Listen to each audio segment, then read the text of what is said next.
Halo sahabat Komsos di mana saja Anda berada.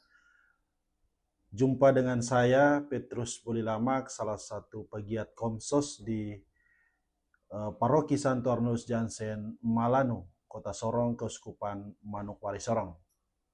Sahabat Komsos, hari ini merupakan hari pertama kita meluncurkan podcast dengan tajuk Tifa Iman. Dan ini merupakan episode yang pertama dan sudah hadir tamu saya, yaitu Pastor Paroki Santo Arnolus Jansen Malanu Sorong, Pater Christianus Bidi SVD. Selamat sore Pater. Selamat sore. Ya, senang sekali saya bisa menyapa Pastor Paroki di Santo Arnolus Jansen Malanu Sorong. Dan Pater, kurang lebih 30 menit ke depan kita akan bercerita atau berbicara mengenai Hari Raya Paskah yang akan datang. Mungkin sebelum kita ke menyambut Pekan Suci ini, Pater, sebelum kita menyambut Pekan Suci kan umat Katolik biasanya puasa dan pantang.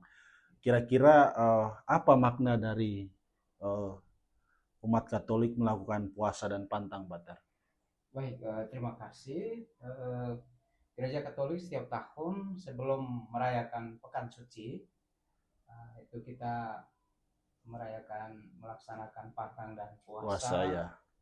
Itu selama selama 40 hari ya, hari. Pater ya. 40 hari. Selain berpantang, berpuasa, tapi juga berdoa. Ya. Setiap tahun itu ada tema yang direnungkan dalam katekese Prapaskah. Dan dengan merenungkan tema-tema yang ada, gereja mau mengajak umat Katolik Ya. untuk menyiapkan hati supaya ketika merayakan Paskah betul-betul sudah hatinya Sudah siap, sudah Pater ya. siap, ya. Jadi mungkin Pater puasai apa saja? Puasa apakah puasa makan atau puasa apa? Seperti Ya, apa yang ya, ada pantang dan ada puasa. Ya. Yaitu pada hari Rabu Abu, hari Jumat, dan juga pada Jumat Agung. Ya. Jadi pantang itu ya, orang mengurangi makanan atau kesenangan-kesenangan tertentu. Lalu puasa itu orang makan kenyang satu kali dalam satu hari. Iya. Itu pantang, Pater ya. Kalau berpuasa? Ya, berpuasa itu artinya orang makan itu dia kenyang satu hari. Satu hari. Satu kali dia makan kenyang satu hari. Iya. Kira-kira Pater apa yang mau dicerna atau dimaknai dari pantang dan puasa ini bagi umat Katolik pada khususnya? Baik, dengan pantang dan puasa, pertama ya itu adalah latihan untuk menahan diri terhadap hal-hal yang menjadi kesenangan, dan orang meningkatkan relasi dengan Tuhan. Dan dengan berpantang dan berpuasa juga orang mau peduli dengan sesama.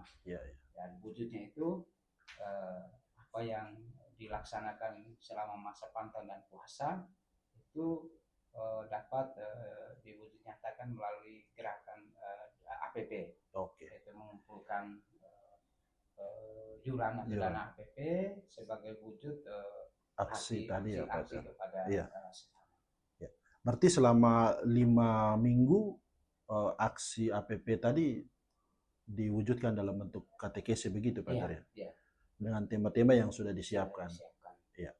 Baik, Pater. Sahabat Komsos, Pater Kris ini juga merupakan pastor paroki baru 2 minggu di Paroki Santo Arnolus Jansen. Sebelumnya beliau bertugas di Kerom, Provinsi Papua. Dan pada saat ini beliau sudah pindah di Sorong dan akan merayakan Paskah bersama umat di sini untuk yang pertama kalinya. Dan Pater, mungkin setelah pantang dan puasa kita akan memasuki namanya Pekan Suci dan Tri Hari Suci nanti. Tapi Pater, saya mau tanya kenapa Pekan Suci diawali dengan Minggu Palem? Kita sudah pantang puasa, tiba-tiba kita Minggu Palem, yaitu dengan daun-daun palem. Kira-kira seperti apa, Pater? Minggu Palma itu sebagai perayaan untuk membuka pekan Trihari Suci. Trihari Suci. Ya. Dan Minggu Palma itu kita mengenang kembali Yesus masuk kota Yerusalem.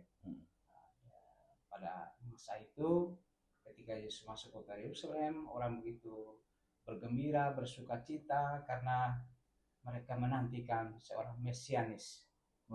Dan mereka bergembira, bersukacita karena apa yang dinantikan itu datang, sudah datang. Tapi tradisi ini sudah berapa lama sih, Pater, untuk di kekatolikan kita? Ini sudah lama. Sudah lama ya, Pater? Sudah lama karena ini sebelumnya itu kan sebelum perayaan Paskah, itu orang datang, mereka membawa hewan kurban.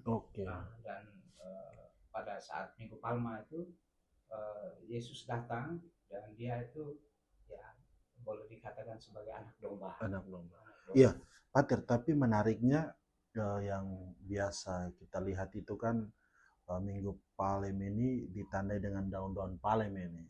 Kenapa sih harus daun ini?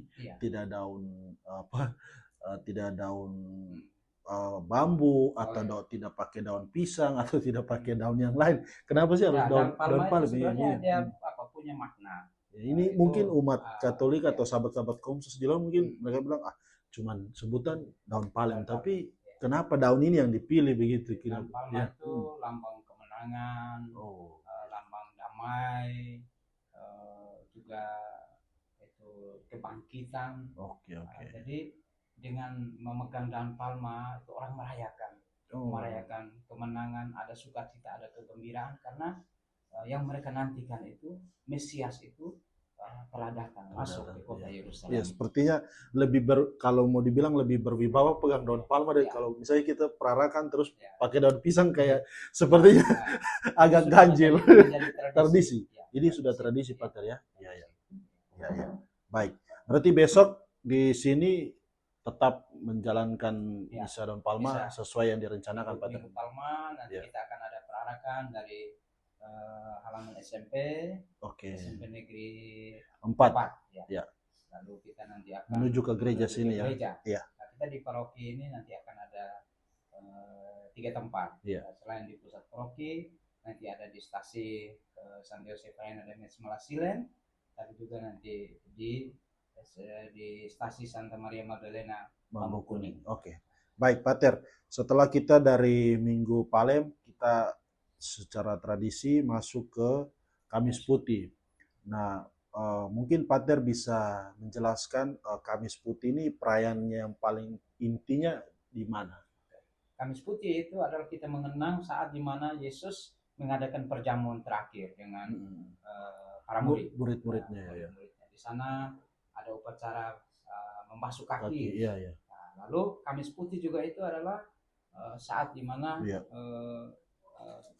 Tuhan Yesus itu menetapkan Ekaristi, di mana dia membagi karya penggembalaan di paroki Santa Luciansen Malang. Baik, sahabat Komsos, itu tadi bincang-bincang sedikit dengan Pastor Paroki Santo Arno Luciansen di program Tifa Iman episode pertama mengenai bagaimana menyambut Pekan Suci dan perayaan Trihari Suci Paskah 2026. Tadi Pater sudah banyak menjelaskan, dan sahabat Komsos sekalian, kita berjumpa di Tifa Iman selanjutnya. Sampai jumpa. Salam.